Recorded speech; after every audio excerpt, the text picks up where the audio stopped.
Yung alam ng Diyos ang bawat kasalanan mo, ngunit mahal ka pa rin niya. Ilang beses ka nang nangangako na magbago, pero ginagawa mo pa rin ang mga bagay na nakakasakit sa Panginoon. May mga gabi na tahimik ang mundo, pero maingay ang puso mo.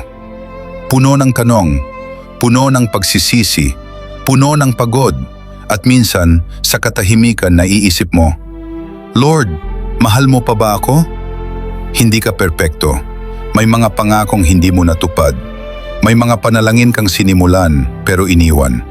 May mga pagkakataong mas pinili mo ang mundo kaysa sa Diyos. Pero alam mo ba? Sa bawat pagtalikod mo, hindi siya umalis. Sa bawat pagkadapa mo, hindi siya napagod. Sa bawat pag-iyak mo sa dilim, nandyan siya, nakikinig. Ang pagmamahal ng Panginoon ay hindi tulad ng tao. Hindi ito nasusukat sa gawa. Hindi ito nababawasan ng pagkakamali. Sabi ng salita ng Diyos, hindi tayo maaaring mahiwalay sa pag-ibig ng Diyos na nasa kay Kristo Jesus.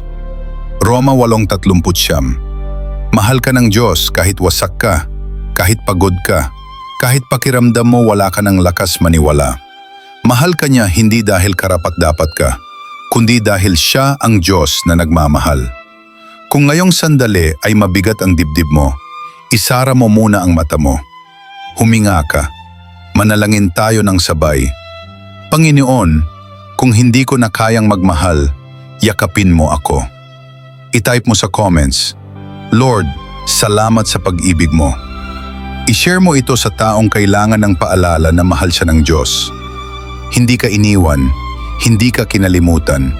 Mahal ka ng Panginoon.